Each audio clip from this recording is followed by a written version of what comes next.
नमस्कार दोस्तों, हमारे एस्ट्रोवाणी यूट्यूब चैनल में आपका स्वागत है। आज हम आपके लिए श्री विष्णु पुराण के तीसरे अंश का 10वां अध्याय लाए हैं, जहां बात करेंगे जात कर्म नामकरण और विवाह संस्कार की विधि की।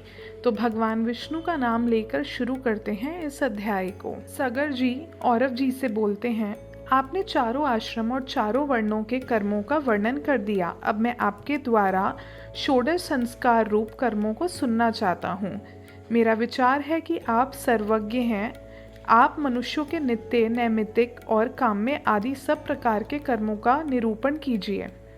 इस पर औरव जी बताते हैं, आपने जो नित्य, नैमित्तिक आदि क्रिया कलाप के विषय में पूछा है, मैं आपको बताता हूँ। पुत्र के उत्पन्न होने पर पिता को चाहिए कि उसके जात कर्म आदि सकल क्रियाकांड और अभ्य उदिक श्राद्ध करें। पूर्व अभिमुख बिठाकर युगम ब्राह्मणों को भोजन कराएं तथा द्विजातियों के व्यवहार के अनुसार देव और पितृपक्ष की तृप्ति के लिए श्राद्ध करें।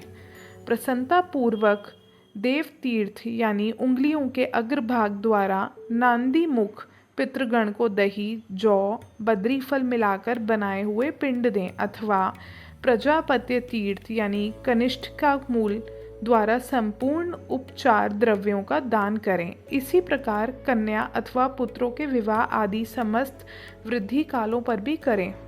इसके बाद पुत्र उत्पत्ति के 10वें दिन पिता नामकरण संस्कार करें। पुरुष का नाम पुरुषवाचक होना चाहिए, उसके पूर्व में देववाचक शब्द हो तथा पीछे शर्मा, वर्मा आदि होना चाहिए। ब्राह्मण के नाम के अंत में शर्मा, क्षत्रिय के अंत में वर्मा, वैश्य और शूद्र के नाम के अंत में क्रमशः गुप्ता और दास शब्दों का प्रयोग करना चाहिए। नाम अर्थहीन, अविवाहित, अपशब्दयुक्त, अमांगलिक और निंदनीय ना हो, ये ध्यान रखना होता है। उसके अक्षर समान होने चाहिए। अति दीर्घ, अति लघु अथवा अति कठिन अक्षरों से युक्त नाम ना रखें। जो सुखपूर्वक उच्चारण किया जा सके और जिसके पीछे के वर्ण लघु हों, ऐसे नाम का व्यवहार करें। उसके बाद उपनयन संस्कार हो जाने पर गुरु गृह में रहकर विधि पूर्वक विद्या अध्ययन करें। फिर विद्या अध्ययन कर चुकने पर गुरु को दक्षिणा देकर यदि गृहस्थ आश्रम में प्रवेश करने की इच्छा हो तो विवाह कर लें, या दृढ़ संकल्प पूर्वक नैष्ठिक ब्रह्मचार्य ग्रहण करके गुरु अथवा गुरुपुत्रों की सेवा शुश्रूषा करते रहें, अथवा अपनी इच्छा अनुसार वानप्रस्थ या संन्यास ग्रहण कर लें। पहले जैसा संकल्प किया हो वैसा ही करें। यदि विवाह करना हो तो अपने से तृतीयांश अवस्था वाली कन्या से विवाह करें तथा अधिक या अल्प केश वाली अथवा अति सांवली या भूरे रंग की स्त्री से संबंध ना करें। जिसके जन्म से ही अधिक या न्यून अंग हो, जो अपवित्र, रोग युक्त, अकुलीना अथवा रोगिणी हो, उसे स्त्री से पाणी ग्रहण ना करें। बुद्धिमान पुरुष को उचित है कि जो दुष्ट स्वभाव वाली हो, कटुभाषिणी हो, माता अथवा पिता के अनुसार अंगहीन हो, जिसके मूँछों के चिन्ह हों, जो पुरुष से आकार वाली हो अथवा घर घर शब्द करने वाली, अति मंद या कौए के समान कर्ण कटु स्वर वाली हो तथा पक्ष शून्य या गोल नेत्रों वाली हो, उस स्त्री से विवाह ना करें। जिसकी जंघाओं पर रोम हो, जिसके गुल्फ टखने ऊंचे हों तथा हंसते समय जिसके कपों में गड्ढे पड़ते हों, उस कन्या से विवाह ना करें। जिसकी कांति अत्यंत उदासीन ना हो, नख पांडु वर्ण हो, नेत्र लाल हो तथा हाथ पैर कुछ भारी हों, बुद्धिमान पुरुष उस कन्या से संबंध ना करे। जो अति नाटी या अति लंबी दीर्घ हो, जिसकी भ्रिकुटियाँ जुड़ी हुई हों, जिसके दांतों में अधिक अंतर हो, जो अंगों के पैच आगे के दांत निकले हों यानी दंतुर हो, मुख वाली हो, वैसी उस स्त्री से कभी विवाह ना करें। मातृपक्ष से 5वीं पीढ़ी तक और पितृपक्ष से 7वीं पीढ़ी तक जिस कन्या का संबंध ना हो, गृहस्थ पुरुष को नियम अनुसार उसी से विवाह करना चाहिए।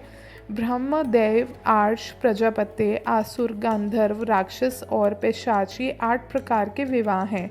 इसमें से जिस विवाह को जिस वर्ण के लिए महर्षियों ने धर्म अनुकूल कहा है, उसी के द्वारा दार परिग्रह करें। अन्य विधियों को छोड़ दें। इस प्रकार सहधर्मिणी को प्राप्त करके उसके साथ गृहस्थ धर्म का पालन करें, क्योंकि उसका पालन करने पर वह महान फल देने वाला होता है। इस प्रकार श्री विष्णु पुराण के तीसरे अंश का 10वां अध्याय समाप्त होता है। अगले यानी 11वें अध्याय में हम गृहस्थ संबंधी सदाचार का वर्णन करेंगे। दोस्तों, आपने इस अध्याय में देखा होगा कि ऐसे बहुत सी चीज़ें बताई गई हैं कि किस तरीके की स्त्री से विवाह नहीं करना चाहिए। जब ये ग्रंथ लिखे गए थे तो ये उस समय की बातें रही होंगी, पर आज का देश काल पात्र के हिसाब हमें जो चलना चाहिए, तो हमें वही चीज़ें ग्रहण करनी चाहिए जो सर्वमान्य हों।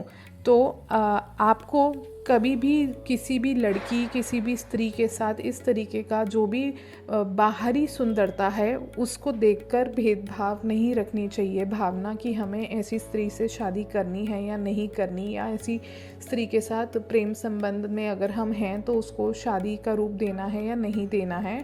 हमें जो है एक अच्छे मार्ग पर चलने की ही विष्णु जी हमेशा प्रेरणा देते हैं।